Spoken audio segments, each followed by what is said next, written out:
My life is changing in a huge way. I have cancer. I'm stage 4. Now, a bunch of you have noticed that I have been losing a lot of weight. As a matter of fact, this year I've lost almost 50 pounds. And this is because I've had an issue where I can't eat to full. I'd get a fever, which was a really, really weird symptom. And you've probably noticed in my videos that I've lost a lot of weight. And in my most recent videos, you'll see that I'm sitting down in just about every single one of them. And it's because standing up is kind of exhausting.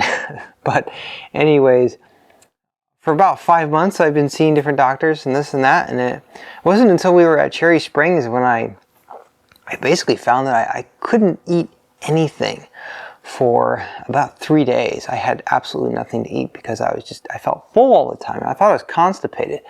We got back from Cherry Springs, a star party, which we had a great time at, and took a laxative, nothing happened. Took another laxative, nothing happened. You know, all this time thinking that I was constipated. So I called my doctor, and my doctor said, "Go to the ER, it sounds like you're obstructed."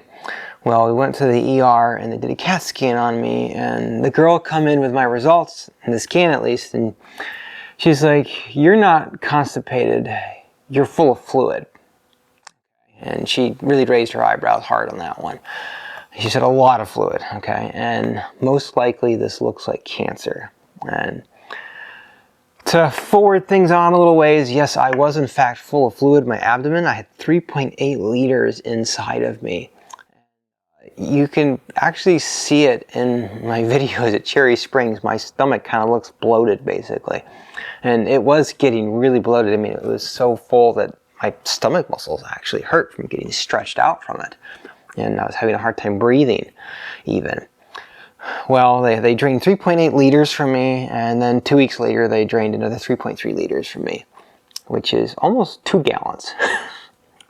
But yeah, I have stage 4 cancer. I have not been given a prognosis of recovery, which I guess that means they think I'm going to die right now, but I'm not going to die. No way. I'm very positive about this, and I have a good outlook on it, and I've actually already started chemo treatments.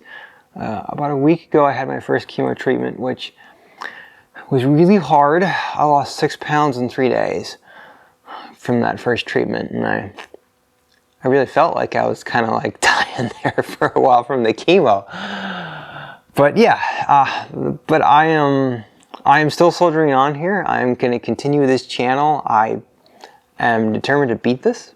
I will beat this, especially since I have a lot of stuff that I want to do still. You know, I've got 3 kids, a 4th one on the way, and I want to see my 4th one grow up along with the other 3. And I've got lots of astrophotography stuff that I want to do, and lots of topics I want to cover yet. So yeah, that's kind of my life. Now, I wanted to leave you with a word about the monetization of my channel. So I do have a monetized channel, and I keep my advertisements at the absolute minimum level of obtrusiveness that you can set them to. And the only reason I don't remove them altogether is because YouTube will actually downgrade your videos in their search algorithm because they want to make money off of you. And so, yeah, that's kind of a two-edged sword, so to speak, because I hate ads. And I had never made this channel with any intention of ever making money off of it. I do this entirely because I see certain topics out there that just aren't getting covered by any other channels. And I see and there are perspectives of things that I like to bring to people that is different from the other channels, and that's what I try to do. I don't try to copy the other channels. Occasionally, I think I have fallen into that bit in the past, but the central focus of my channel is to bring you content that you can't find anywhere else, particularly with 4/3 gear and also the narrowband imaging gear that I do, because those 2 topics don't seem to get covered that much. And the same thing with the Mac.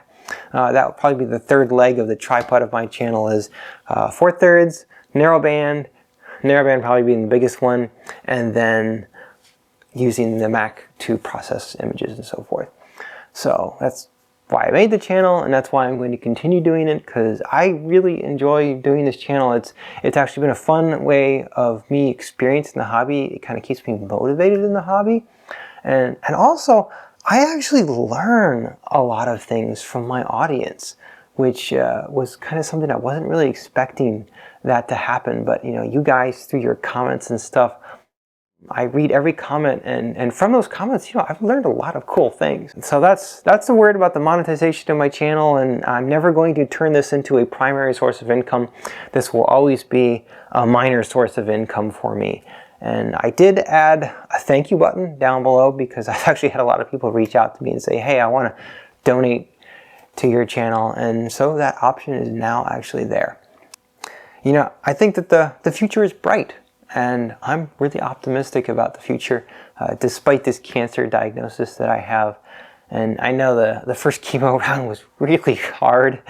It was actually a lot worse than even some of the most horrible horror stories that I had heard from other people, because a lot of people have come to me with their own experience stories. I'm still really optimistic, and I love doing this channel. I'm going to keep doing it as long as I can. And yes, the future, I think, is bright, even though the stuff that I try to image is really, really faint. And it seems like lately I go after fainter and fainter stuff. But yeah, I'm excited about it, and I hope you guys continue the journey with me. Now, those who know me know that I like philosophy, and I'm going to leave you with a little bit of philosophy to wrap up this video, because I really feel like my life is kind of hitting like a whole new chapter, and I'm really going to look at life a lot differently after this, especially because, I'm going through a lot of suffering, and I've been able to spend a lot of time in bed to think. and the way that we as human beings react to suffering, there's 4 different ways that it seems that people react. And I've got 4 different cameras out here to kind of illustrate this, also to help me keep my head straight, because I have chemo brain. The first reaction, I'm going to use my OM4 as the example, it is that when somebody suffers, they often try to take that suffering and maybe make some other person suffer as well. And that, by the way, is a very animal type of reaction, and it is something that we see in nature. It is expressed by animals, and it is the lowest, the most base form of reaction that a person can possibly have, okay? And a good example of this would actually be a whole people group, the Nazis, okay? During World War II, it was the concentration camps, those were a reaction of them reacting to the suffering that they went through after World War I, because of how harshly, the Allies dealt with the German people. The second type of reaction that I see in both nature and in people is that they do everything that is possible to try to alleviate or remove that suffering, even to the detriment of themselves, the detriment of others, and the dropping of all moral values, okay? A great example of that is like a raccoon that gets its leg caught in a trap and gnaws its leg off in order to survive another day. Maybe not the most perfect example, but a good example would be suicide or PTSD, which kind of bleeds a little bit into, item number 3. It's when you lose all of your moral fiber and essence because you become completely encompassed by fear of your suffering.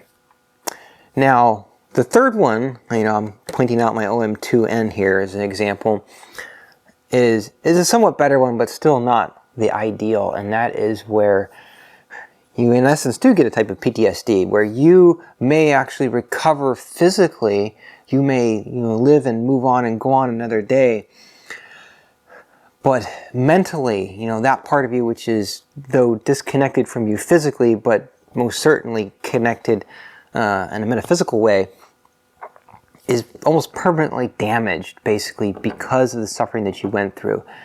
And you basically don't have the ability to, take joy or maybe like experience life in any other way ever again, because you are so scarred by that experience, or you're being scarred by that experience.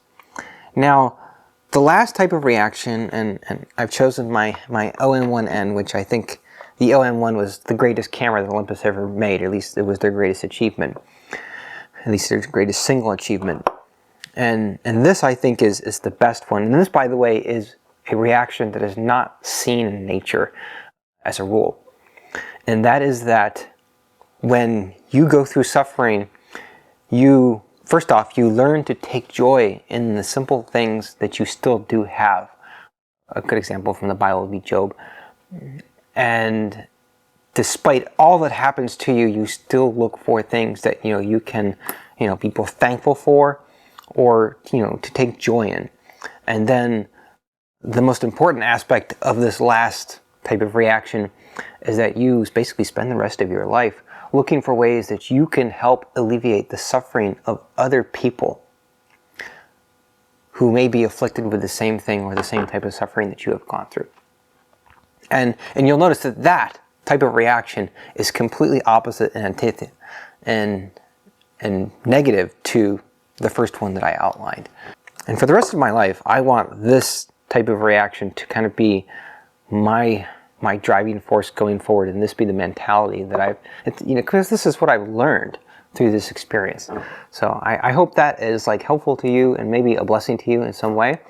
And keep looking up, guys.